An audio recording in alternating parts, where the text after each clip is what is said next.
I am now, or part of who I am now, I was once just a student who wanted to be an English teacher. So I studied English and also German because I didn't like French very much. And I went to university and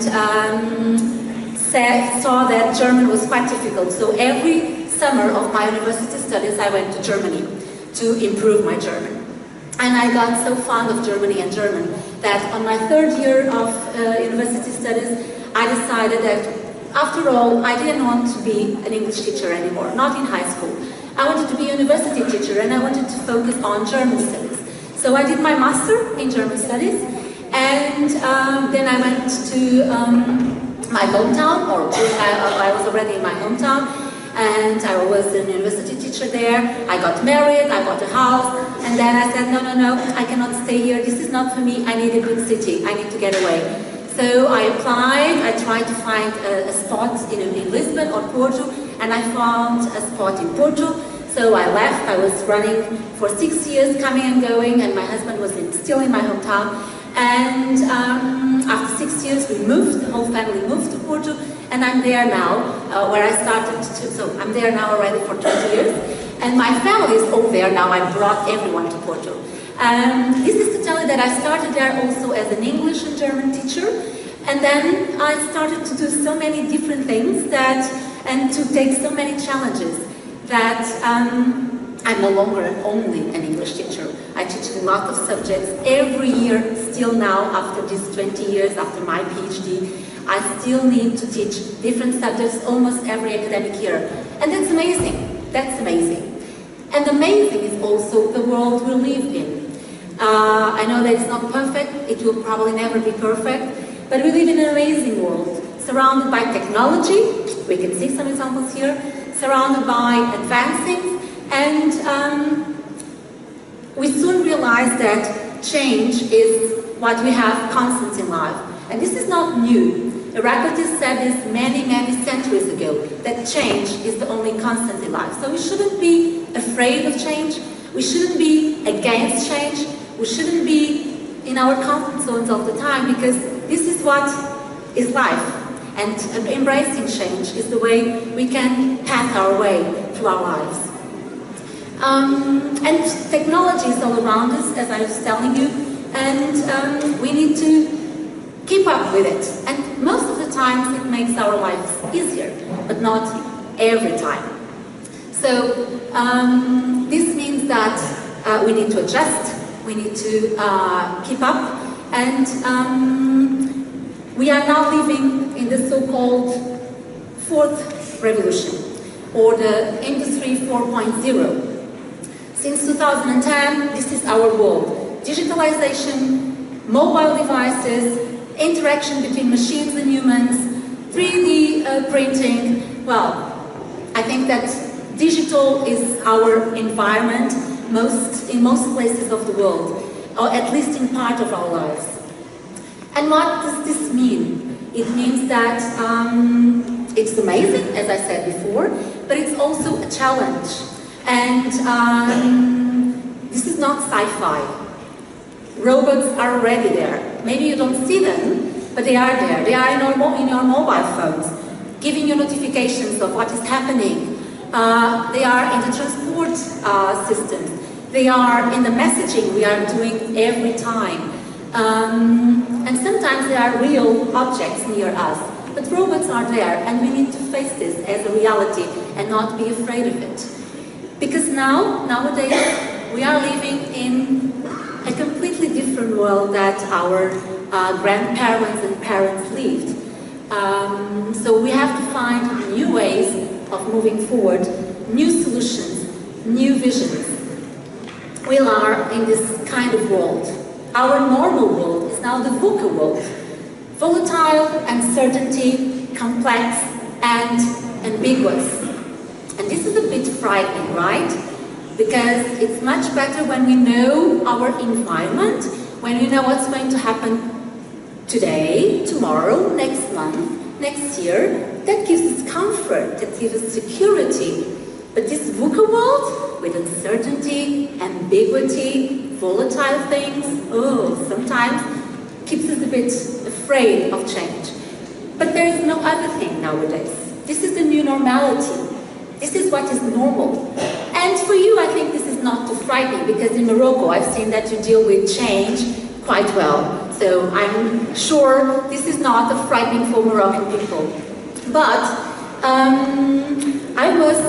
but for students, for instance, most of you are now having your degree here, and the student that was doing the icebreaker, I think he was in the 5th grade, probably many things that you learned in the first year, is in the 5th year, most of the things or many things that you already learned in the first year are outdated, because knowledge gets outdated quite quickly. In 3 or 4 years, things we learn are no longer valid, so we need to keep up and update ourselves.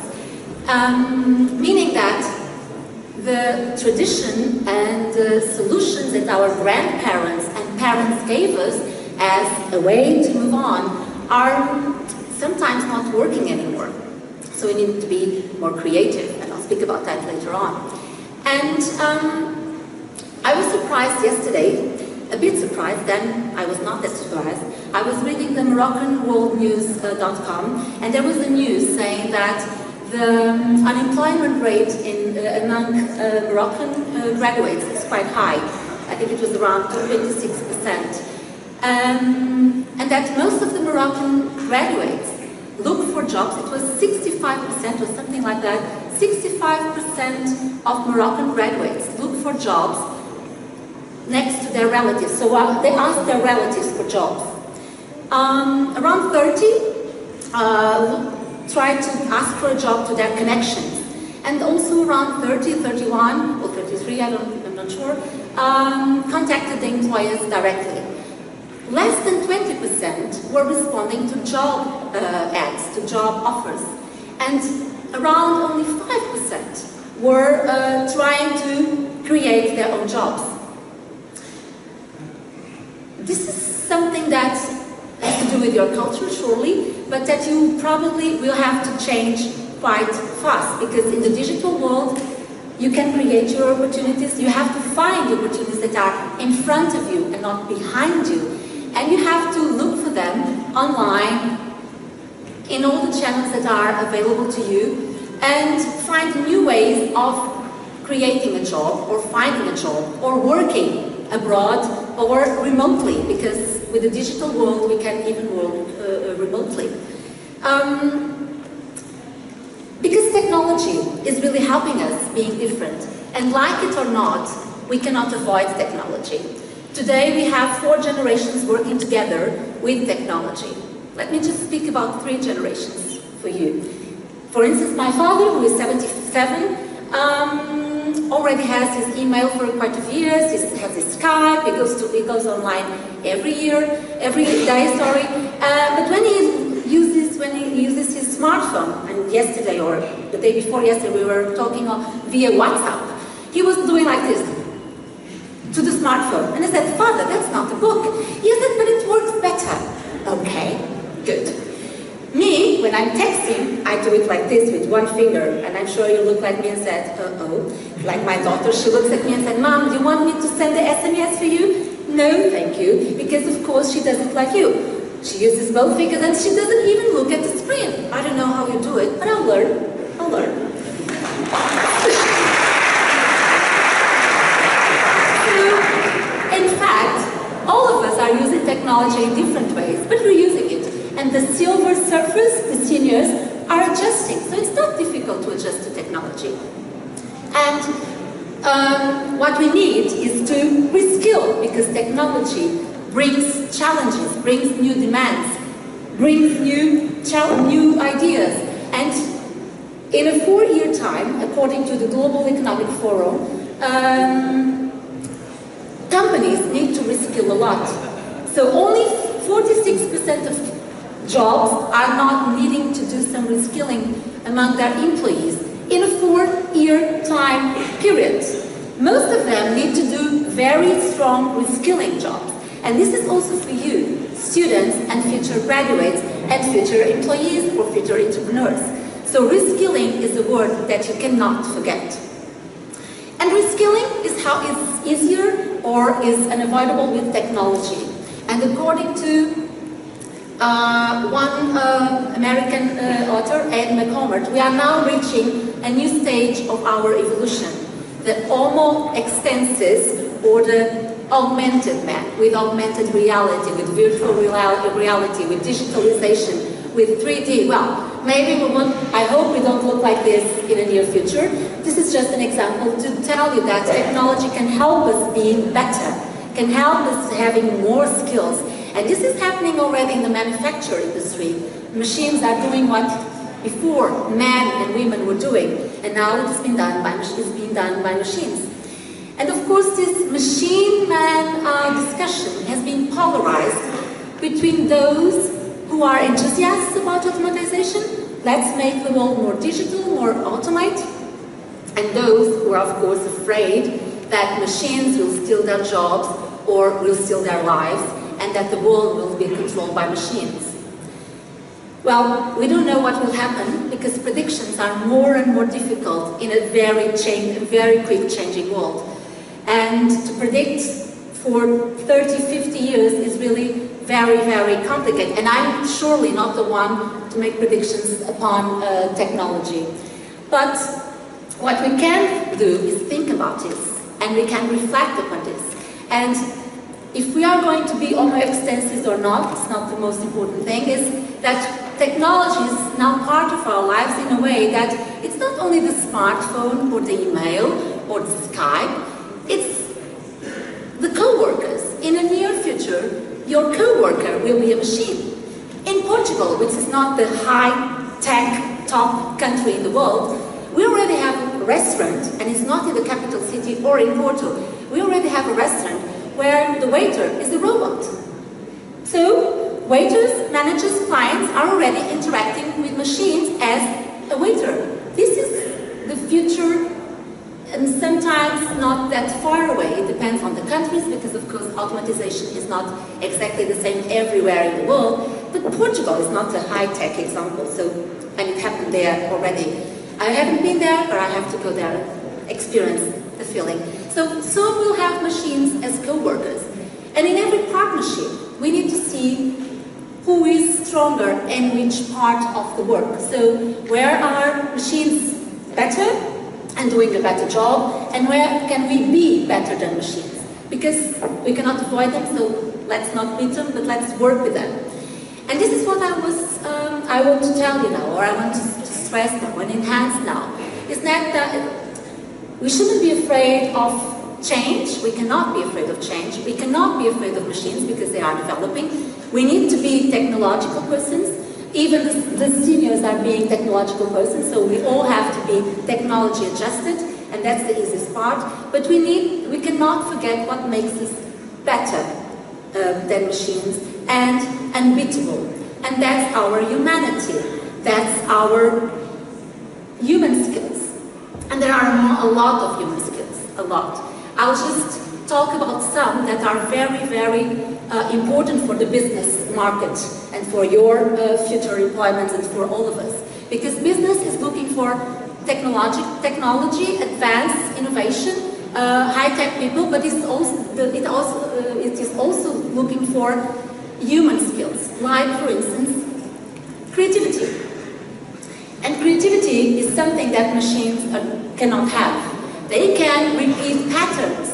They can be very fast at doing things, but they cannot create novel things.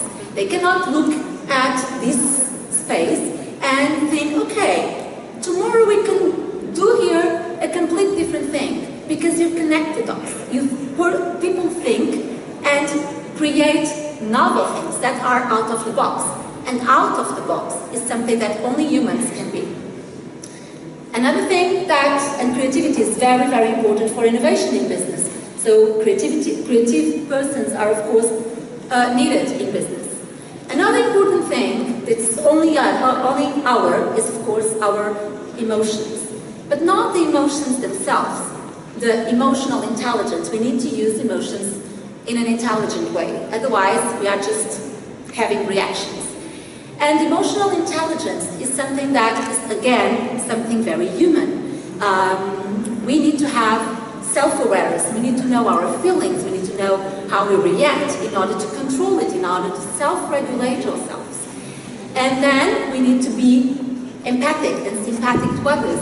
We need to be able to put ourselves in the other's shoes, to understand their feelings, their disappointments, their angers, and to forget what we feel or what we think about the situation, and let them be who they are, and let them be comfortable. And then emotional intelligence is also social, to have social skills. And I'm not speaking about social networks, because even there we need social skills, because there are so many bullying and so many bad emotions going on. But socially, like this, interpersons, we need to be able to connect with each other. And most of the times you don't even need words or specific communication. We can communicate through feelings, through intuition. And Moroccan people and Portuguese people know what intuition is. Do you think machines have intuition? Of course not. Another important thing, active learning. I told you my brief story at the beginning that I'm a student. I've been a student all my life, and I'll continue being a student all my life. And this is what we need to do. I told you also that knowledge is updated very quickly. So you have to be learning all your life. You have to be seeking knowledge, new information all the time. And you cannot be afraid of mistakes. Don't be afraid of being mistaken or of doing mistakes. That's good, okay? We can learn a lot from mistakes. As long as you learn from mistakes, that's okay. Take challenges, go for it. Pursue your dreams. Learn all the time. That's very important. And then communication skills. How can we be humans if we cannot communicate? With each other.